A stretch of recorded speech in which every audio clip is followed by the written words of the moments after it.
Vamos a Jueces, el libro de Jueces, capítulo 6. Vamos a leer del versículo 1 al 24. Los hijos de Israel hicieron lo malo ante los ojos de Jehová, y Jehová los entregó en manos de Madián por 7 años.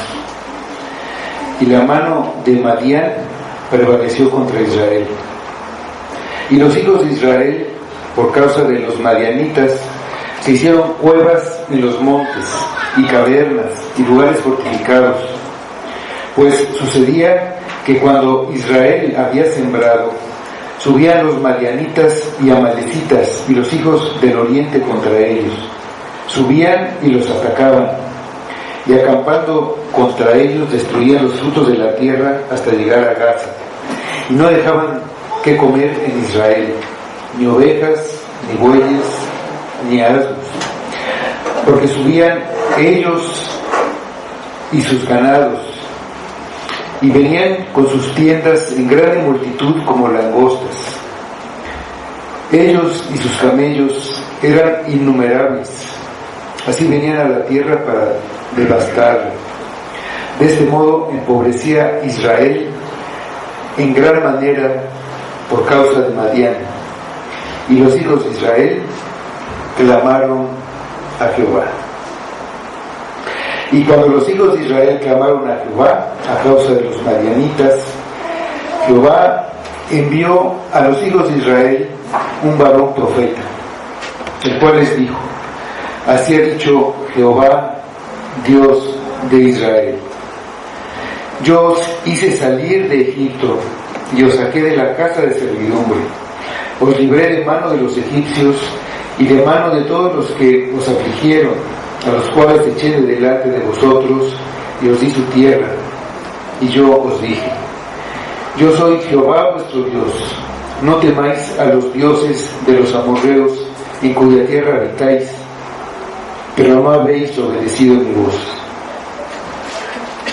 Y vino el ángel de Jehová y se sentó en la encina que está en Ofra, la cual era de Joás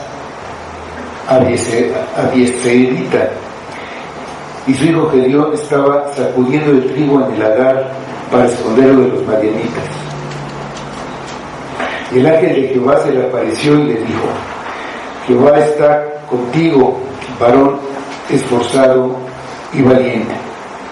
Y Gedeón le respondió: Señor mío, si Jehová está con nosotros, ¿por qué nos ha sobrevenido todo esto? ¿Y dónde están todas sus maravillas que nuestros padres nos han contado, diciendo: ¿no nos sacó Jehová de Egipto? Y ahora Jehová nos ha desamparado y nos ha entregado en mano de los madianitas. Y mirándole a Jehová le dijo: ve con esta tu fuerza y salvarás a Israel de la mano de los madianitas. ¿No te envío yo? Entonces le respondió: Señor mío, ¿con qué salvaré yo a Israel? He aquí que mi familia es pobre en Manasés, y yo el menor en la casa de mi padre.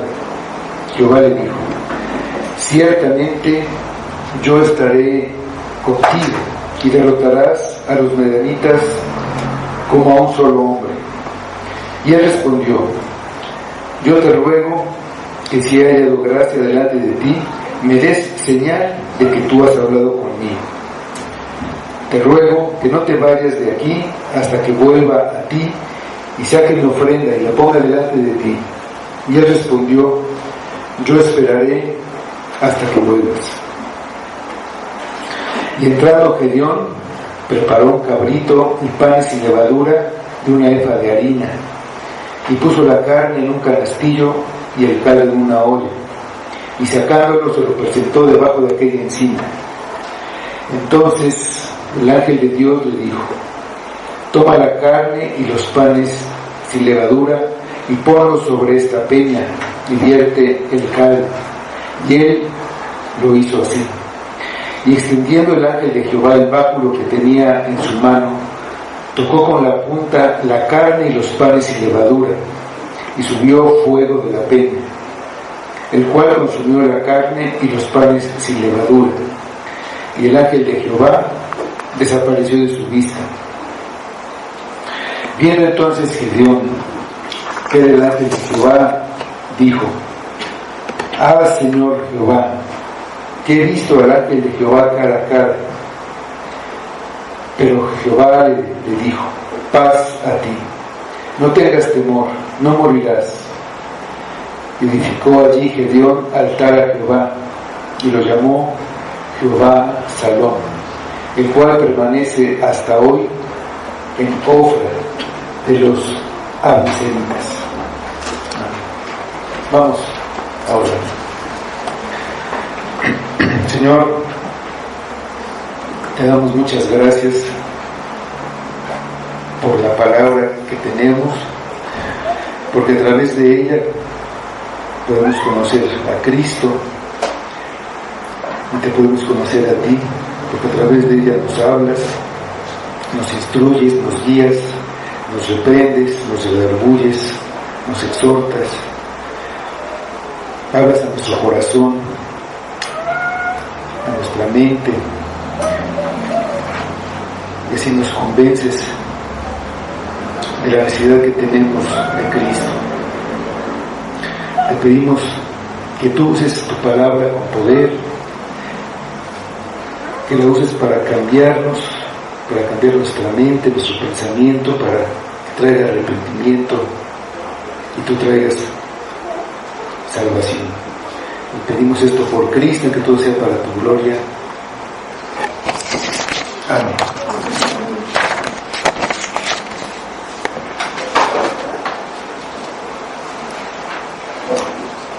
Hay mamás que tienen niños pequeños, que tienen bebés, y he oído que a veces dicen: mi hijo está enfermo, tiene calentura. Entonces otra mamá a quien le pide consejo le dice: bueno, pues dale 20 gotas de tempra, se le quitan 5, bueno, y le dan esta medicina, sí, se le quita la calentura, ¿no? Está enfermo de calentura. Pero consultan al doctor y el doctor le dice: bueno, sí, claro, hay que quitar la calentura, la temperatura, hay que bajarla, pero hay que ir más allá. Hay que quitar la causa de esa calentura, esa calentura, como se le llama comúnmente, esa temperatura alta, es un síntoma, pero la verdadera enfermedad, pues, es lo que hay que atacar. Seguramente tiene una infección y hay que ver de qué, si la garganta, en el estómago, una herida, un piquete de un insecto, en fin. Entonces, ya sabiendo cuál es el origen, se trata la verdadera enfermedad, que es la causa de esto. Entonces, aquí en lo que leímos tenemos 3 puntos de vista, 3 testimonios, 3 maneras de ver las cosas. Primero está la de la historia, en los primeros versículos. Luego está el punto de vista del profeta, un profeta, y finalmente el punto de vista del ángel de Jehová. Entonces, yendo a la historia, primero yendo un poco más atrás de lo que leímos, pasaron 40 años de paz para el pueblo de Israel, después de que fueron librados del dominio y la opresión del rey cananeo que se llamaba Javín. Y esta liberación vino por medio de una gran victoria sobre ese ejército comandado por Sísara con todos sus 900 carros de hierro. El Dios actuó. Primero mandó una profetisa llamada Débora, y por medio de ella instrucciones a Barak, el libertador que levantó para encabezar a los israelitas. Usó medios de la naturaleza, usó el agua para neutralizar a los carros de hierro, y entonces cayó todo el ejército enemigo. Le entregó al comandante de este ejército, a Sísara, en manos de una mujer que lo mató atravesándole la cabeza con una estaca. Pues la victoria se celebró con un canto de alabanza a Dios, y la tierra reposó 40 años. Entonces eso es lo que había pasado antes. La historia presente. Lo que está pasando en este momento, después de los 40 años, en el pueblo de Israel. Es el primer punto de vista, el primer diagnóstico, los hechos, lo que pasa, y como dijéramos, el síntoma, la temperatura, ¿no? Entonces, lo que estaba pasando. Versículo 1 de nuestro pasaje dice: los hijos de Israel hicieron lo malo ante los ojos de Jehová, y Jehová los entregó en mano de Madián por 7 años. Una vez más, después de que terminó el sufrimiento que causó que el pueblo clamara a Dios, el anterior, el pueblo hizo otra vez lo malo a los ojos de Jehová. Volvieron a adorar ídolos. Ya sin la causa de la angustia que tenían, 40 años lo pasan, había pasado ya la angustia de la opresión de los cananeos, se alejaron de Dios. La salvación que experimentaron 40 años antes, para ellos era solamente una historia que recordar. En su corazón hay codicia por el bienestar material, y buscan en los ídolos algo que llene el vacío que hay cuando alguien se olvida de Dios y de lo que ha hecho. La consecuencia del pecado es un sufrimiento mayor. Fueron entregados en manos de Madián como una prueba de la gracia y de la misericordia de Dios. El sufrimiento los haría regresar hacia Dios. La gracia se ve en que no fueron abandonados a su pecado como merecían. Por 7 años soportaron una opresión mayor a la que habían experimentado antes. Madián era una nación que descendía de Cetura, esposa de Abraham, y era una nación enemiga de Israel, porque cuando ellos venían en el éxodo de Egipto a esta tierra, por el desierto, este pueblo los hizo fornicar y desviarse tras los ídolos. Vamos al libro de Números, capítulo 25, versículos 16 y 17. Ahí en este episodio, este pueblo de Madián, los de Israel habían llevado a mujeres de este pueblo y los habían hecho pecar. Dice ahí: y Jehová habló a Moisés diciendo: hostigad a los madianitas y heridlos, por cuanto ellos os afligieron a vosotros con sus ardides, con que os han engañado en lo tocante a Baal Peor y en lo tocante a Cosbi, hija del príncipe de Madián, su hermana, la cual fue muerta el día de la mortandad por causa de Baal Peor. Si este pueblo tenía esta enemistad con Israel. Dicen los versículos 2 a 6, siguiendo con la historia, el diagnóstico de la historia, lo que pasaba, dice: y la mano de Madián prevaleció contra Israel, y los hijos de Israel, por causa de los madianitas, se hicieron cuevas en los montes y cavernas y lugares fortificados, pues sucedía que cuando Israel había sembrado, subían los madianitas y amalecitas y los hijos del oriente contra ellos. Subían y los atacaban, y acampando contra ellos, destruían los frutos de la tierra hasta llegar a Gaza.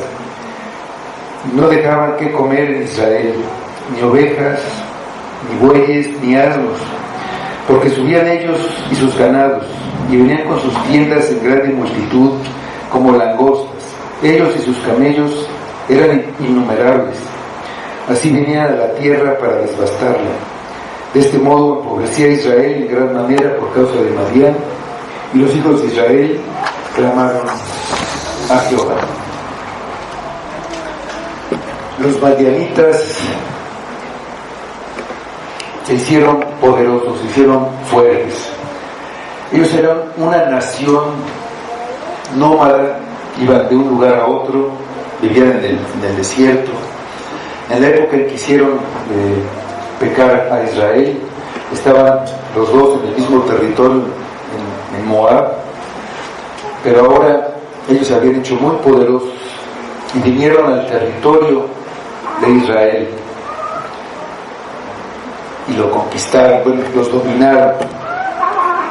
Los israelitas se vieron obligados a dejar sus casas y hacer cuevas y cavernas, irse a vivir ahí, a vivir escondidos como animales. Es una tremenda humillación tener que vivir en cuevas en lugar de vivir como gente civilizada, pero era lo que necesitaban para volverse a Dios. Los madianitas no querían gobernarlos, que les pagaran un tributo. Querían llevarse todo, querían explotarlos económicamente al máximo. Dejaban que sembraran y en el tiempo de la cosecha volvían con sus aliados, los amalecitas y otras tribus también nómadas del desierto, y traían pues hasta sus animales y devoraban todo, y se llevaban pues el ganado que tenían ellos, las ovejas, los bueyes, los asnos. El pecado hizo que el duro trabajo no les sirviera para nada. Estas dos naciones invasores del territorio de Israel, Amalek y Madián, las dos eran descendientes de Abraham, pero no eran herederos de la promesa, y hubo envidia y enemistad desde el origen de estas naciones. Ismael envidió a Isaac, recuerdan ahí en Génesis que se burlaba de él. Esaú envidió a Jacob, y aún ahora hay enemistad del mundo contra los creyentes verdaderos. Gálatas 4:29. Esto es algo que vivimos, y si no lo vivimos es que tenemos amistad con el mundo y no estamos dando el testimonio que debiéramos. Dice Gálatas 4:29: Pero como entonces el que había nacido según la carne perseguía al que había nacido según el Espíritu, así también ahora. Los que llegaban eran una gran multitud. Y además venían pues con sus animales, pero también con camellos que consumían gran cantidad de forraje, el alimento de los ganados. Ellos lo usaban como medio de transporte, ahí donde vivían en el desierto, pero también los usaban como un arma de guerra, como caballos, como caballería. Entonces llegaban, invadían todo el territorio, dice que hasta Gaza. Gaza era ya parte del territorio de los filisteos, pero invadían todo el país. No había nada que comer en todo el país. Y repetidamente al hacer esto durante varios años, ya 7, pues el país estaba sumamente empobrecido. Y entonces fue cuando clamaron a Jehová. Su último recurso fue clamar a Dios, cuando debía haber sido su primer recurso. Después de que clamaron a Dios, estaba esta la situación. Viene el segundo punto de vista, el del profeta.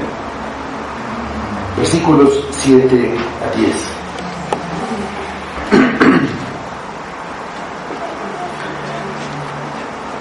Y cuando los hijos de Israel clamaron a Jehová a causa de los madianitas, Jehová envió a los hijos de Israel un varón profeta, el cual les dijo: así ha dicho Jehová, Dios de Israel: yo os hice salir de Egipto y os saqué de la casa de servidumbre, os libré de mano de los egipcios y de mano de todos los que os afligieron, a los cuales eché de delante de vosotros, y os di su tierra, y os dije: yo soy Jehová vuestro Dios, no temáis a los dioses de los amorreos, en cuya tierra habitáis. Pero no habéis obedecido mi voz. Como respuesta al clamor, Dios les envió un profeta. Lo primero que tiene que venir es la palabra. Necesitan entender por qué necesitan ser rescatados. Tienen que saber la causa verdadera de su enfermedad, la causa por la que están en esa situación y hasta dónde los ha llevado su pecado de idolatría. En el caso de Barak y Débora, vino también primero la palabra por medio de la profetisa, y después vino la liberación. La palabra y con ella el Evangelio es lo primero que se necesita para la salvación, tanto para la salvación del alma como para la salvación o la liberación de la esclavitud del pecado. Muchas veces las personas no voltean hacia Dios y mucho menos claman por su salvación si no hay una situación de necesidad o de angustia muy fuertes. Aún los creyentes están sumergidos en su vida, dicen que disfrutan, y las cosas del mundo, incluyendo las cosas que son pecaminosas, no solo no les molestan, sino que los atraen. Cuando llega un gran sufrimiento para el que los recursos no sirven, entonces tal vez, y como último recurso, buscan a Dios y claman, pero claman para que se termine el sufrimiento, no por su verdadera necesidad. El profeta los enfrenta a su pecado. Primero les recuerda quién es Dios y las obras que hizo a favor de ellos. Los sacó de Egipto, librándolos de la esclavitud. Los libró de todos los que los oprimían en la tierra en la que están ahora, y ha expulsado a los cananeos, ha derrotado a este gran ejército encabezado por Sísara. Les hace recordar el amor y cuidado de Dios por el pueblo que escogió. Les recuerda su poder, así como los libró de Egipto, puede librarlos de los madianitas. Se los tiene que recordar, porque ellos piensan que el problema que tenían eran los madianitas. Era como pensar que el problema era la calentura. Y los madianitas pensaban que era su problema porque venían, los robaban y los tenían en la miseria. No se daban cuenta que el verdadero problema eran ellos mismos, su desobediencia causada por su duro corazón de querer vivir como vivían las naciones de la tierra que ocupaban. Dios los había librado muchas veces. La instrucción que debían obedecer era que no temieran, es decir, que no adoraran a los dioses de las naciones de la tierra que habitaban ellos, pero no habían obedecido. Ellos adoraban a otros dioses además de Jehová. Se clamaron a Jehová, pero tenían altares a los ídolos, como vamos a ver más adelante. Joás, el padre de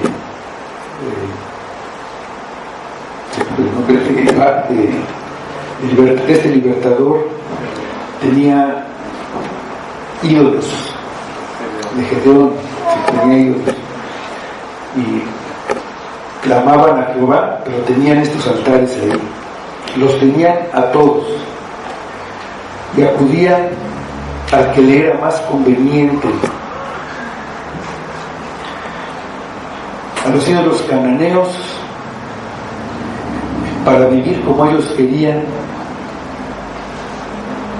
y mantenían al Dios de sus padres como un recurso más. Los dioses cananeos no les pedían nada, cosas materiales, sacrificios y pecar. El Dios de sus padres les demandaba santidad.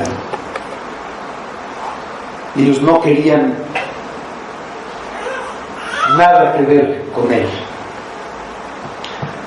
Si no había una verdadera necesidad, preferían mantenerse alejados de él. La principal causa de que se alejaran de Dios era la de relacionarse por medio de matrimonios con otros pueblos. Codiciaban la forma de vida de pecado de esas naciones,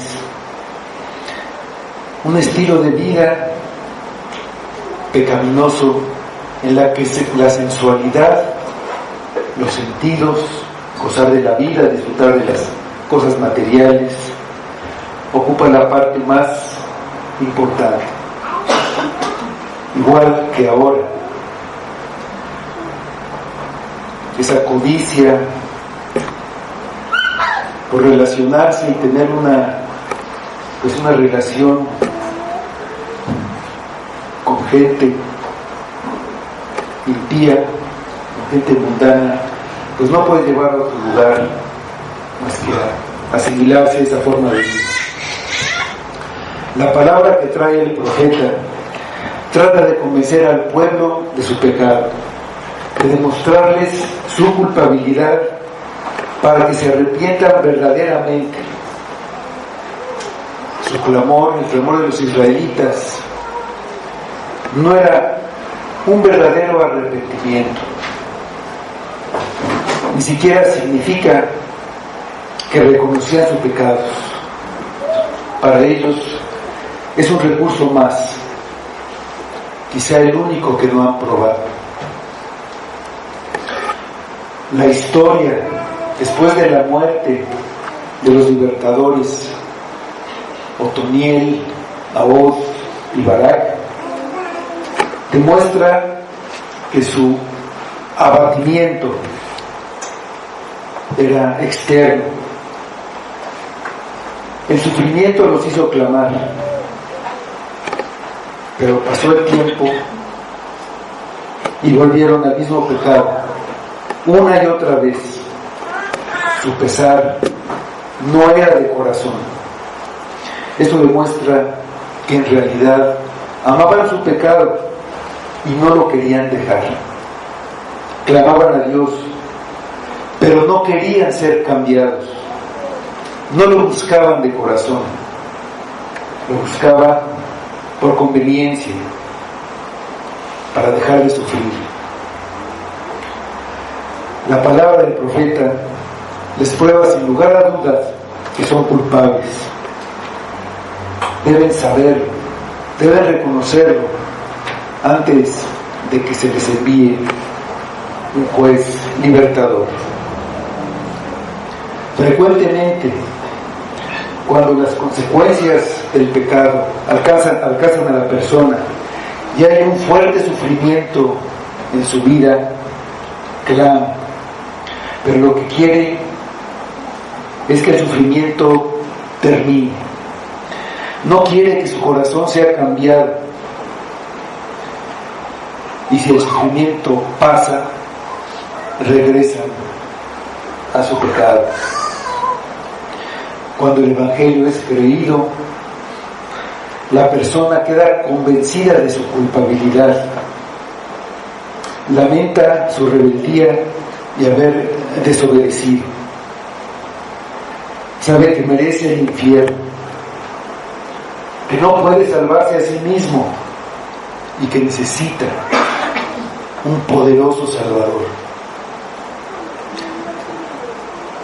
Una persona que ha entendido el Evangelio no está desconsolada por lo que está viviendo, tiene pesar, pero confía totalmente en el único que puede librar del pecado, de su pecado y también de las consecuencias. Por la palabra puede ver lo que ya ha hecho y lo que va a hacer su Salvador. Queda tan agradecido que ama a Cristo de tal manera que aborrece su pecado y se aleja de él. No quiere repetirlo. Lo único que quiere es agradar a Cristo. Considera al mundo como basura y daría su vida por Cristo y por su reino. Son dos clases de tristeza muy diferentes. Una es por las consecuencias que se están sufriendo. Si no hubiera habido este sufrimiento, no habría tristeza. La otra es una tristeza por el pecado mismo, porque ofendió a Dios y porque afecta la relación que Dios tiene con esa persona. Segunda de Corintios 7:10.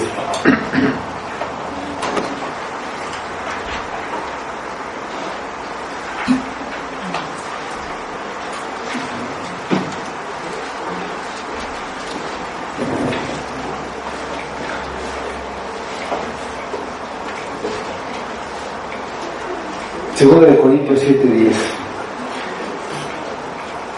porque la tristeza, que es según Dios, produce arrepentimiento para salvación,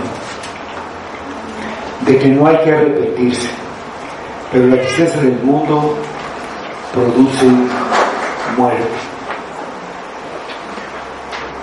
Si Cristo no es lo más valioso, lo único que para ti vale la pena y por el que dejarías todo y a todos, tienes un ídolo además de Cristo.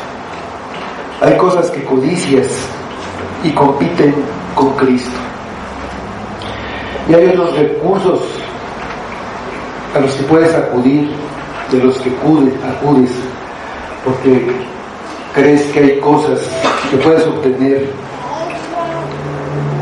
crees que por esas cosas puedes tener satisfacción.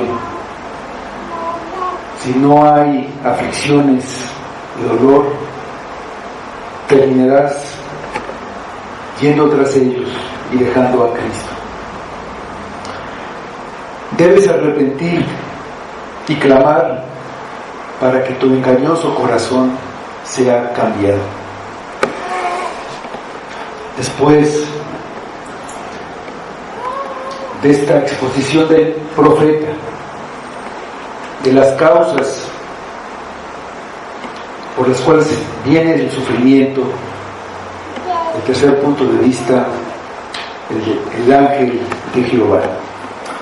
Vamos a los versículos 11. Vamos a leer del 11 al 13.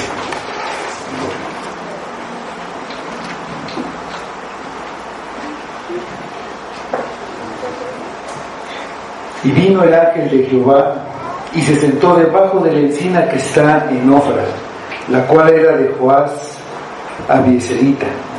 Y su hijo Gedeón estaba sacudiendo el trigo en el lagar para esconderlo de los madianitas. Y el ángel de Jehová se le apareció y le dijo: Jehová está contigo, varón esforzado y valiente. Y Gedeón le respondió: Señor mío, si Jehová está con nosotros, ¿por qué nos ha sobrevenido todo esto? ¿Y dónde están todas sus maravillas que nuestros padres nos han contado, diciendo: ¿no nos sacó Jehová de Egipto? Y ahora Jehová nos ha desamparado y nos ha entregado en manos de los madianitas. El ángel de Jehová es una aparición de Jesucristo en forma humana antes de la encarnación en Belén. Este pasaje nos muestra que es Dios mismo. Aquí nos dice primero que el ángel de Jehová se le apareció y le dijo. Y en el versículo 16 dice: Jehová le dijo. El ángel de Jehová es el verbo que sería encarnado y tomaría forma humana, y como una anticipación aparece en forma humana en varios episodios del Antiguo Testamento. Gedeón está sacudiendo el trigo en un lagar. Un lagar era el lugar donde se pisaban las uvas. Esto se hacía normalmente en un lugar alto, se aventaba el trigo y venía el viento y pues se llevaba la paja. Pero él estaba haciendo en un lagar, un lugar cerrado, donde era muy difícil que hubiera viento. Estaba escondido por miedo a los madianitas. Tenía que llegar y se llevaran el trigo, si es que lo veían. Mientras se hacía esto, se le apareció el ángel de Jehová y le dijo: Jehová está contigo, varón esforzado y valiente. Pero en verdad se estaba esforzando, estaba haciendo lo que tenía que hacer, a pesar del riesgo que había de que su esfuerzo no sirviera para nada y perdiera su trigo. pero responde insinuando que Jehová no está con su pueblo, que los ha abandonado y por eso están en una situación desesperada. Los lectores israelitas del libro de Jueces, a los que en primera instancia fue escrito el libro, saben que están en manos de Madián, no porque Dios los haya abandonado, sino por el contrario, es por gracia y misericordia, para mostrarle al pueblo a qué los llevaba la idolatría, y también para empujarlos a que buscaran a Dios, que clamaran, a empujarlos a que se arrepintieran, que clamaran para que los rescatara. Como dijo por boca del profeta: yo los he librado a ustedes muchas veces, y ustedes son los que me han dejado. Gedeón tiene dudas. Dice que necesitan un Salvador tan grande como el que los sacó de Egipto, lo que recuerda de lo que decían sus padres. Pero ahora la salvación parece imposible. Es Gedeón esforzado y valiente, como dijo el ángel. Estaba escondido y limpiando un poco de trigo por miedo. Podemos tomar eso como una señal de debilidad, y de cierta manera lo es. Pero el ángel no está siendo irónico, no se está burlando. Gedeón era un hombre esforzado y valiente. ¿Por qué hace estas preguntas? ¿Por qué nos ha pasado esta calamidad? ¿Dónde está Dios y sus maravillas? Parece que estas preguntas indican que Gedeón tenía poca fe, pero él es nombrado como uno de los héroes de la fe que hicieron grandes hazañas. Vamos al libro de Hebreos, capítulo 11, versículos 32 a 34.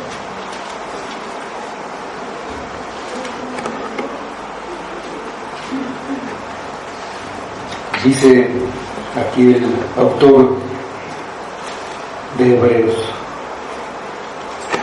¿y qué más digo? Porque el tiempo me faltaría contando de Gedeón, de Barak, de Sansón, de Jefté, de David, así como de Samuel y los profetas, que por fe conquistaron reinos, hicieron justicia, alcanzaron promesas, taparon bocas de leones, apagaron fuegos impetuosos, evitaron filo de espada, sacaron fuerzas de debilidad, se hicieron fuertes en batallas, pusieron en fuga ejércitos extranjeros. De todos ellos, el primero que es nombrado es Gedeón. Y vamos a ver más adelante, puso en fuga a ejércitos extranjeros. Pero, ¿por qué se dice que Gedeón era un hombre de fe, teniendo tantas dudas? Porque los conflictos acerca de la fe solamente nacen donde existe fe. Alguien que es totalmente incrédulo, sin nada de fe, no se hace preguntas, simplemente no cree y vive de acuerdo a eso. Oye el Evangelio y es totalmente indiferente, no le causa ninguna duda, nada, no causa en él nada. Para él, otra vida, una vida espiritual, no existe. Para un incrédulo solo lo material cuenta. Pero alguien que tiene el valor de enfrentarse a su incredulidad y hacerse preguntas buscando la verdad, es porque tiene fe. Es esforzado porque se esfuerza en buscar y conocer a Dios. Y es valiente porque lucha en contra de lo que ha creído siempre. Y si lo comprueba, sabe que tiene que vivir de acuerdo a eso, que tiene que vivir de acuerdo al Evangelio y que tiene que dejar el pecado. Y esa es una decisión, dejar el pecado, muy fuerte. Se necesita ser muy valiente y muy esforzado. La verdadera fe es racional. No puede creer a alguien que no has hecho preguntas. Solo se puede creer lo que verdaderamente se ha entendido. Y por eso Gedeón pregunta. Si tienes dudas, hazte preguntas. Busca las respuestas, pero buscando encontrar una razón para vivir de acuerdo a la verdad. No una razón para vivir como el mundo, sino para encontrar por qué debes dejarlo. Gedeón piensa: los paganos tienen ídolos a los que sirven y les va muy bien. Disfrutan de la vida. Tienen una diosa que los lleva a satisfacer su lujuria. Servir a los ídolos sirve, da éxito, hasta disfrutan el fruto de mi trabajo. ¿Dónde está Dios? Ahí está la historia de lo que está pasando. Ahí está el testimonio del profeta que dice por qué está pasando esto. Lo que pasó fue por el pecado, para que lo dejaras y te volvieras a Dios. Dios usa todo, hasta el pecado, hasta las fallas de su pueblo, a su favor. La débil fe, que se ve como duda, va creciendo poco a poco al ver a Cristo, al ver al ángel de Jehová. Y entonces hacer a Gedeón capaz de hacer grandes proezas. Pero empezó con duda y empezó oyendo la palabra. Así tiene que empezar la fe. La fe viene por el oír la palabra, y cuando viene tiene que haber dudas y luchar contra esas dudas, esforzarse y creer. Dice el versículo 14: y mirándole Jehová le dijo: ve con esta tu fuerza y salvarás a Israel de mano de los madianitas. ¿No te envío yo? Ve con esta tu fuerza. ¿Cuál fuerza? Se pregunta Gedeón.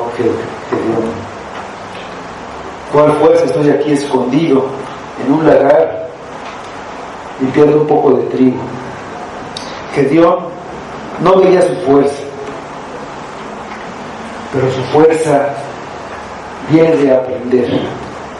Escuchó lo que dijo el ángel y confió. Y esa debilidad es la que usa Dios. Dios perfecciona nuestra debilidad. Vamos a 2 de Corintios 12, 9.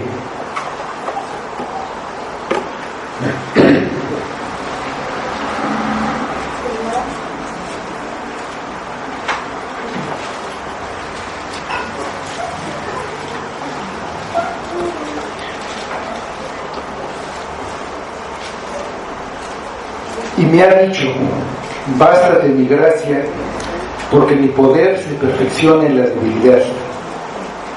Por tanto, de buena gana me gloriaré más bien en mis debilidades, para que repose sobre mí el poder de Cristo.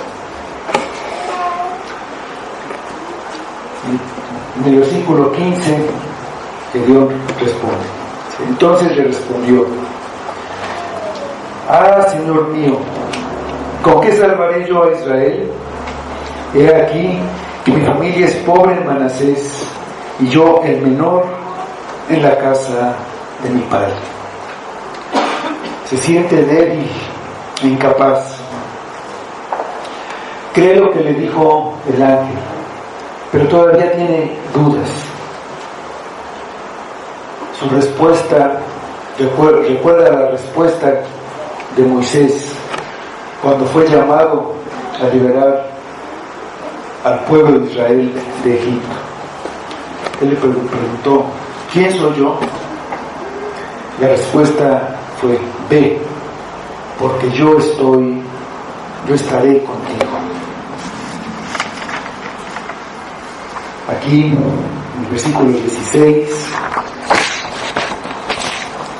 dice: Jehová le dijo: ciertamente yo estaré contigo, y derrotarás a los madianitas como a un solo hombre. Ahora, el libertador que él había pedido, ese poderoso libertador, era él. Pero no por quién era él, sino porque lo mandaba el Señor.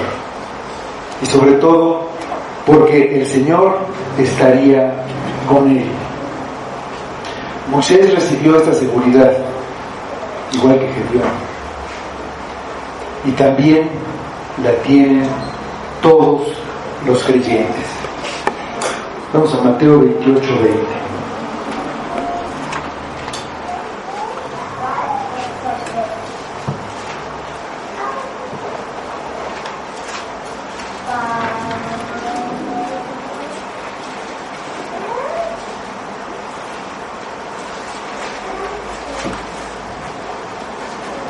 Dice Mateo 28:20: enseñándoles que guarden todas las cosas que os he mandado. Y he aquí, yo estoy con vosotros todos los días hasta el fin del mundo. Amén. Esa es la razón por la que vas a tener una victoria definitiva contra el pecado. Cristo estará con los verdaderos creyentes hasta el fin del mundo. Dicen los versículos 17 y 18.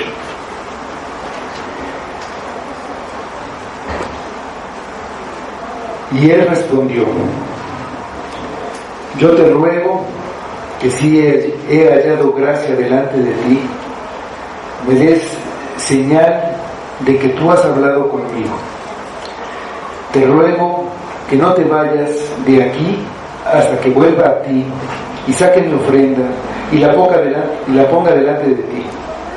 Y él respondió: yo esperaré hasta que vuelvas. Ahora, Gedeón duda de lo que ha visto, si en verdad esto viene de parte de Dios. Entonces pide una señal de confirmación. Necesita esta confirmación para algo tan importante como ir a dirigir una guerra contra los opresores. El ángel está dispuesto a darle esa confirmación. Nosotros tenemos una confirmación, la tenemos en las verdades que están escritas y específicamente detalladas en la palabra de Dios. Dicen los versículos 19 a 24. Y entrando Gedeón, preparó un cabrito y panes y levadura de una efa de harina, y puso la carne en un canastillo y el caldo en una olla, y sacándolo se lo presentó debajo de aquella encina. Entonces el ángel de Dios le dijo: toma la carne y los panes y levadura y ponlos sobre esta peña y vierte el caldo. Y él lo hizo así. Y extendiendo el ángel de Jehová el báculo que tenía en su mano, tocó con la punta la carne y los panes y levadura, y subió fuego de la peña, el cual consumió la carne y los panes y levadura. Y el ángel de Jehová desapareció de su vista. Viendo entonces Gedeón que era el ángel de Jehová, dijo: ah, Señor Jehová, que he visto al ángel de Jehová cara a cara. Pero Jehová le dijo: paz a ti, no tengas temor, no morirás. Y edificó allí Gedeón altar a Jehová, y lo llamó Jehová Salom, el cual permanece hasta hoy en Ofra de los abiezeritas. Gedeón trajo una ofrenda que, dadas las circunstancias de escasez que había en todo el territorio, era algo muy costoso, pero nada era demasiado si era una ofrenda para Jehová. Él recibió instrucciones de cómo debía presentar esa ofrenda, y era la manera que se pidieron, que le pidió el ángel cómo presentar esta ofrenda.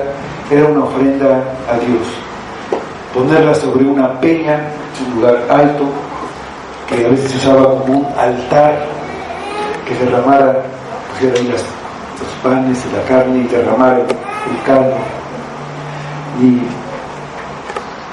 salió, tocó con la punta de su báculo, salió fuego y consumió toda esa ofrenda, un holocausto que se hacía a Dios, todo quemado. La manera en que subió este fuego y lo consumió la ofrenda, indica la naturaleza divina del que está ahí enfrente de la ofrenda, y también la aceptación de esta ofrenda. El ángel desapareció. Es hasta entonces que Gedeón reacciona. Ahora sabe con certeza con quién ha estado hablando. No es una visión, no es un profeta, no es un mensajero. Era el Señor. Y queda aterrorizado pensando que va a morir. Ese temor venía porque en verdad temía a Dios. Él cree lo que dice la palabra, lo que tenía escrito. Dice Éxodo 33, 20. Ahí está hablando Jehová con Moisés, y le dice a Moisés, Éxodo 33, 20. Dijo más: no podrás ver mi rostro, porque no me verá hombre y vivirá. Él piensa que va a morir, pero recibe inmediato consuelo. Y su respuesta es de una enorme gratitud. Dios ha provisto su gracia para que pueda estar en paz con Él. Entonces Él construye un altar para Jehová, para adorar, y da un nombre que antes no se había dado a Jehová. Jehová Salom. El Señor es la paz. Nosotros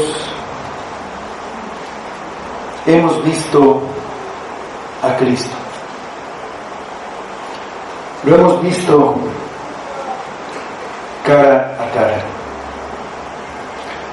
Pero nosotros tenemos paz por medio de Jesucristo. No importan las dudas. Si tú lo has visto por medio de la fe, no morirás. Por el contrario, vivirás eternamente. Dios no ha abandonado a su pueblo, ni lo dejará para siempre bajo la opresión, bajo el sufrimiento, ni bajo el pecado, sino que está con su pueblo para darles paz cuando lo adoren. Vamos a orar.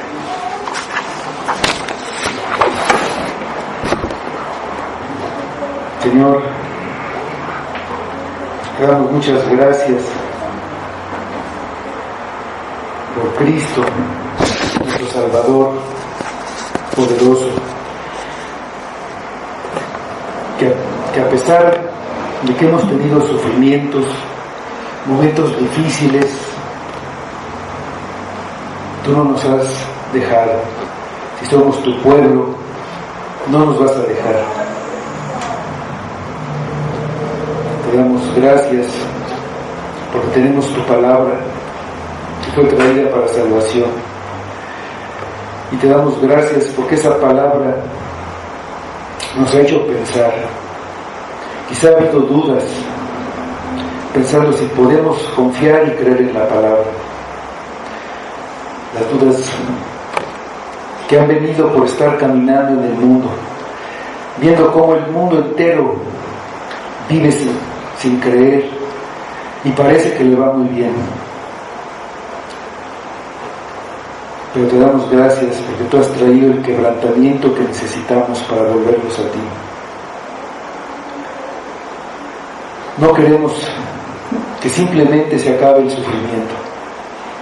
Te pedimos que cambies nuestro corazón, que des un corazón que pueda amar a Cristo, que pueda adorarte verdaderamente. Así venimos a tus pies en el nombre de Cristo, pidiendo que obres por tu Espíritu en nosotros, que nos des amor por la palabra, que te busquemos ahí hasta que te encontremos, y así nos aumentes la fe y nos cambies, Padre. Pedimos que todo sea para tu gloria, por Cristo lo pedimos. Amén.